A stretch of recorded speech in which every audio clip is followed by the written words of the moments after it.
कामे च मोक्षे च भरतर्षभ यदि हास्ति तदन्यत्र यन्नेहास्ति न तत्क्वचित्. மகாபாரதத்தில் சொல்லப்பட்ட கருத்துக்களை நாம் 4 வகைப்படுத்தலாம். தர்மத்தை பற்றி கூறப்பட்டவை, அர்த்தம் அதாவது பொருளை பற்றி கூறப்பட்டவை, காமம் நம்முடைய விருப்பங்களை பற்றி கூறப்பட்டவை, மோக்ஷம் முக்தி என்னும் உயர்ந்த பதவியை பற்றி சொல்லப்பட்டவை. இதையே அறம், பொருள், இன்பம், வீடு என்று 4ஆக கூறுகிறார்கள். இதை பற்றி ராமானுஜ நூற்றந்தாதி என்னும் பிரபந்தத்திலே ஒரு உயர்ந்த பாடல் உண்டு. சேமனல் வீடும் பொருளும் தருமமும் சீரியனர் காமமும் என்றிவை 4 என்பர். 4 கண்ணனுக்கே ஆமது காமம் அறம் பொருள் வீடு இதற்கென் உரைத்தான் வாமனன் சீலன் ராமானுஷன் என்பதே அப்பாடல். சேமனல் வீடு, எல்லாவற்றையும் காட்டிலும் உயர்ந்தது வீட்டின்பங்கிற முக்தி ஆகிற ஆனந்தம். யாரும் அதை அடைய வேணும்னு ஆசைப்படுவார்கள். எப்போது அது நமக்கு தெரியாது. முயற்சி எடுக்கலாம், பெருமானுடைய அருளாலே அது கிட்டும்.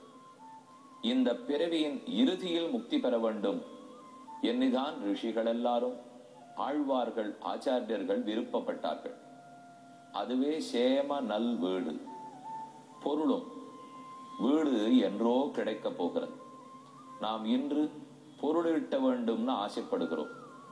பொருள் இல்லாருக்கு இவ்வுலகில்லை, அருள் இல்லாருக்கு அவ்வுலகில்லை என்று கூறுவது வழக்கம். ஏதோ ஒரு பொருள், அது பணமாகத்தான் இருக்க வேண்டும்ங்கிறது இல்லை. இவ்வுலகத்திலே இருப்பதற்கு பொருள் தேவை, அது இன்றியமையாதது. தர்மமும் பொருள் கிடைக்க வேண்டுமென்றால் கண்டிப்பா தர்ம காரியங்களில் ஈடுபட வேண்டும். இதுல ஒரு வியத்தகு செய்தி, நாம நிறைய பணத்தை சேர்க்கணும்னால் எதையும் கொடுக்காமல் சேர்த்தால் தானே சேரும். இது ஒருவர் கூற்று. ஆனா இது உண்மையாகாது. நாம் நிரம்ப பொருள் சேர்ப்பதற்கு ஓரளவுக்காவது பிரித்து பகிர்ந்து வாழ்ந்தால்தான் பொருள் சேரும். எந்த ஒன்றுமே எடுக்க எடுக்கத்தான் ஊறும்னு கூறுவார்கள். நம்முடைய அறிவையே எடுத்துக்கொள்வோமே, அதை நன்கு உபயோகப்படுத்தினால் மேலும் வளருகிறது. பயன்படுத்தாமல் வைத்துக் கொண்டிருந்தால் எப்படி அறிவு வளரும்? அதே போல தொட்டனை தூறும் மணற்கேணி மாந்தர்க்கு கற்றனை தூறும் அறிவு. இது நம்ம கேள்விப்பட்டிருக்கோம். தண்ணீர் எடுக்க எடுக்கத்தான் கிணற்றில் தண்ணீர் ஊறும். அறிவை பயன்படுத்த பயன்படுத்தத்தான் அறிவு மேலும் மேலும் வளரும். அதே போல பொருள் வெறுமனே சேமித்தே பண்ணி கொண்டு வந்தால் வளராது. அதை இன்னும் 4 பேருக்கு பகிர்ந்து கொடுக்கிறோம், கொடுத்தோம்னு சொன்னால் பொருள் வளருகிறது. ஆக வெறுமனே சம்பாதித்து விட முடியாது. அது மிச்ச பேருக்கு கொடுத்தல், நல்லார்களை காத்தல், ஏழைகளுக்கு உதவுதல், உயர்ந்த இடங்களை பாதுகாப்பதற்கு செலவழித்தல், உணவளித்தல், இது போன்ற பல தர்மங்கள். இந்த தர்மத்தை விடாமல் செய்தால் நம்மிடத்திலும் பொருள் சேரும். அப்ப இவ்வுலகத்துக்கு பொருள் தேவை. அந்த பொருளை சேர்ப்பதற்கு தர்மம் நிச்சயம் தேவைப்படுகிறது. மேலும் பாடலை பார்ப்போம். சேமனல் வீடும் பொருளும் தருமமும் சீரியனர் காமமும், இந்த 3 காட்டிலும் உயர்ந்தது, அதாவது வைகுந்தத்தை விட, பொருளை விட, தர்மத்தை விட காமம் உயர்ந்தது என்றுதான் ராமானுஜர் எல்லாருக்கும் உபதேசிப்பனார். உங்களுக்கு உடனே அதிர்ச்சியா இருக்கும். ராமானுஜர் சந்நியாசி அல்லரோ, அவர் போய் காமம் உயர்ந்ததுன்னு உபதேசிக்கலாமா? அவர் உபதேசித்த காமம் நாம் நினைக்கும் விருப்பம், நாம் நினைக்கும் உடலின்பம் அல்ல. அவர் சொன்ன காமம் கிருஷ்ண பக்தி, கிருஷ்ண காமம், கண்ணனிடத்திலேயே பக்தி.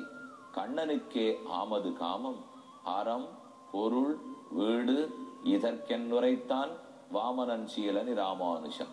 சீலகுணம் நல்ல பண்பாளரான உடையவர் எம்பெருமானார் ராமானுஜர். ஸ்ரீபெரும்புதூரில் அவதரித்தவர், ஆதிசேஷனுடைய அவதாரமாகவே பிறந்தவர். அனைத்து சக்தியும் வல்லமையும் கருணையும் ஞானமும் உடையவர். அந்த சுவாமி ஆராய்ந்து பதில் கூறுகிறார். கண்ணனிடத்துல பக்தியோட இருந்தீர்களானால் தன்னடையே மற்ற மூன்றும் கிட்டும்.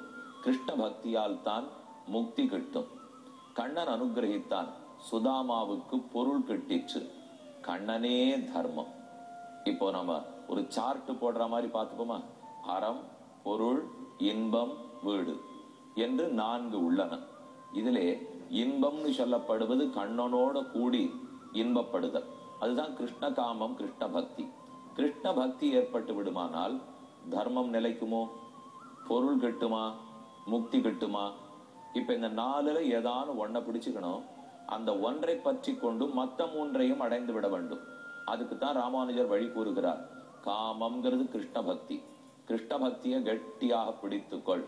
பக்தியாது அனன்யா சக்கியா அகமேவம் விதோர்ஜுன ஞாத்தும் திரஷ்டுஞ்ச தத்வேன பிரவேஷ்டுஞ்ச பரந்தப. கண்ணனே கீதையில சொல்றார், என்னிடத்தில் விட்டுவிடாத பக்தி, என்னை விட்டு விலகாத பக்தி பண்ணி கொண்டு வந்தாயானால் இதன் மூலம் உனக்கு முக்தி கிட்டும். என்னை பார்க்கலாம், அறியலாம், அடைந்து விடலாம். அப்ப பக்தியினால முக்தி கிட்டும். ஒரு பக்கம் முடிச்சுட்டோம். பக்தியினால பொருள் கிட்டுமா? பக்தியினாலே தர்மம் கிட்டுமானால் கண்டிப்பா கிடைக்கும். பக்தனாக இருந்தால் தனக்கு மட்டும் செலவழித்துக் கொள்ள மாட்டான், எல்லாருக்கும் செலவழிப்பான். ஒரு நல்லானிடத்துல பணம் இருக்கு, அவர் சிறந்த பக்தர், அவரிடத்திலே பணம் இருக்குன்னு வச்சுங்க. அவருக்கு தொண்டு புரியறதுக்கு எண்ணம் இருக்கு, பிறருக்கு உதவுவதற்கு எண்ணம் இருக்கிறது. இந்த பணம் தன்னுதுன்னே முதல்ல அவர் நினைக்க மாட்டார். நமக்கு பக்தி வந்துடுத்துனாலே அப்ப நாமும் நம் உடைமையும் பகவானதுன்னு புரிந்து கொள்ளுகிறோம். மயா ததம் இதம் சர்வம் ஜபதவ்யக்த மூர்த்தினா மத்ஸ்தானி சர்வபூதானி நச்சாஹம் தேஷ்வவஸ்திதா நச்சமத்ஸ்தானி பூதானி பஷ்யமே யோகமைஸ்வரம். கண்ணன் கீதையில அழகுற தெரிவிக்கிறார். அனைத்திலும் நான் நீக்கமர நிறைந்திருக்கிறேன். நீயும் உள்ளும் புறமும் நான் இருக்கிறேன்னு தெரிந்து கொண்டு நீயும் உன் உடைமை என்று நீ நினைத்து கொண்டிருப்பவையும் அனைத்தும் என்னதுன்னு தெரிந்து கொண்டு என்னிடத்தில் சமர்ப்பி. நாம ஏன் நம்மையும் நம் உடைமையும் பெருமானிடத்தில் சமர்ப்பிக்க வேண்டும்னால் அவரால் படைக்கப்பட்டோம், அவரால் காக்கப்பட்டோம். அவர்தான் நமக்கு முழுவதும் நீக்கமர நிறைந்திருக்கிறார். அந்தர் பகிஷ்ச தத் சர்வம் வியாபிய நாராயணஸ்திதா என்னும் ஏஷ சர்வபூதாந்தராத்மா அபஹத பாப்மா திவ்யா தேவ ஏகா நாராயணா. இதெல்லாம் உபனிஷத்துக்கள் வேதாந்தம் கூறுகின்றன. அனைத்துக்குள்ளும் புறமும் பெருமான் வியாபித்திருக்கிறார். அப்ப நானும் அவனுக்கு உடைமை, என் உடைமை நினைச்சிருக்கிற வீடு, நிலம், குலம், பணம், தங்கம், வெள்ளி இத்தனை அவனுக்கு உடைமை. இது ஒரு பக்தனுக்கு தானே புரியும், அறிவிருந்தாத்தானே புரியும். ஆக பக்தி இருந்தாலே அறிவின் முதிர்ச்சி தான் பக்தி. அப்ப அறிவு இருந்ததுன்னு அர்த்தம். அறிவு இருக்குன்னா எதை பத்தினது? பெருமான் நமக்கு காரணம், நாம் அவருக்கு உடைமை. ஆக நம்மதத்தனை அவனது என்கிற எண்ணம் ஏற்பட்டு விடுகிறது. பக்தி இல்லைன்னால் நம்மது நம்மதுன்னு நினைச்சிட்டு இருப்போம். பக்தி வளர்ந்து விட்டால் நம்மது அவனதுன்னு நினைக்கிறோம். அதுக்குதான் பக்தி வேணும் வேணுங்கிறோம். பக்தி வளர்ந்து விடுத்துனால் நம்மளையே பார்க்கிற எண்ணமே வராது. மற்ற பேரை பார்க்க தோணும், பகவானுக்கு நமக்கு உண்டான தொடர்பை நினைக்க தோணும். நம்ம அவருடைய அம்சமாய், அவருடைய பகுதியாய், அவன் அடிமையாகவே பார்ப்போம். இத பார்க்க பார்க்க எல்லா தர்மத்திலும் ஈடுபட ஆரம்பிச்சிருவோம்.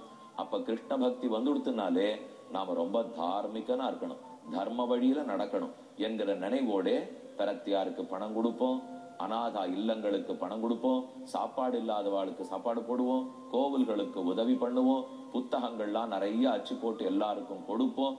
எத்தனை நல்லத்துக்கு பணத்தை செலவழிக்கணுமோ செலவழிப்போம்.